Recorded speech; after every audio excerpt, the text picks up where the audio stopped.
Deuteronomy, chapter 15, verse 1. At the end of every 7 years thou shalt make a release.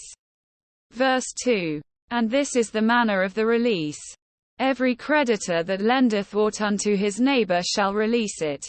He shall not exact it of his neighbor, or of his brother, because it is called the Lord's release.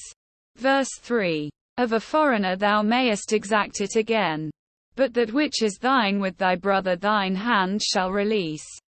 Verse 4. Save when there shall be no poor among you. For the Lord shall greatly bless thee in the land which the Lord thy God giveth thee for an inheritance to possess it. Verse 5.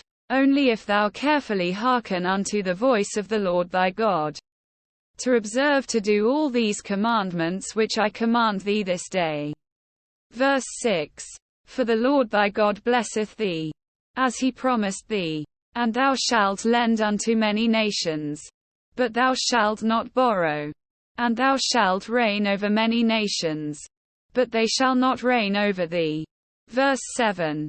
If there be among you a poor man of one of thy brethren within any of thy gates in thy land which the Lord thy God giveth thee, thou shalt not harden thine heart, nor shut thine hand from thy poor brother. Verse 8. But thou shalt open thine hand wide unto him, and shalt surely lend him sufficient for his need, in that which he wanteth. Verse 9. Beware that there be not a thought in thy wicked heart, saying, The 7th year, the year of release, is at hand, and thine eye be evil against thy poor brother, and thou givest him naught, and he cry unto the Lord against thee, and it be sin unto thee. Verse 10. Thou shalt surely give him, and thine heart shall not be grieved when thou givest unto him, because that for this thing the Lord thy God shall bless thee in all thy works, and in all that thou puttest thine hand unto. Verse 11. For the poor shall never cease out of the land.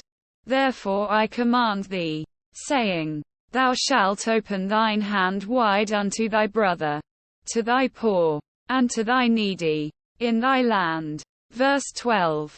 And if thy brother, an Hebrew man, or an Hebrew woman, be sold unto thee, and serve thee 6 years, then in the 7th year thou shalt let him go free from thee.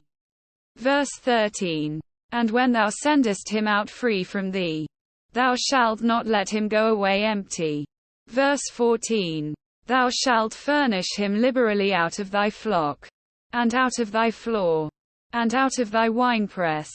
Of that wherewith the Lord thy God hath blessed thee thou shalt give unto him. Verse 15. And thou shalt remember that thou wast a bondman in the land of Egypt, and the Lord thy God redeemed thee. Therefore I command thee this thing today. Verse 16. And it shall be, if he say unto thee, I will not go away from thee, because he loveth thee and thine house, because he is well with thee. Verse 17.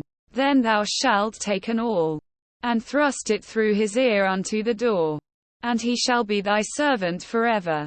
And also unto thy maidservant thou shalt do likewise. Verse 18. It shall not seem hard unto thee, when thou sendest him away free from thee, for he hath been worth a double hired servant to thee, in serving thee 6 years. And the Lord thy God shall bless thee in all that thou doest. Verse 19. All the firstling males that come of thy herd and of thy flock thou shalt sanctify unto the Lord thy God. Thou shalt do no work with the firstling of thy bullock, nor shear the firstling of thy sheep. Verse 20. Thou shalt eat it before the Lord thy God year by year in the place which the Lord shall choose, thou and thy household. Verse 21. And if there be any blemish therein, as if it be lame, or blind, or have any ill blemish, thou shalt not sacrifice it unto the Lord thy God. Verse 22. Thou shalt eat it within thy gates.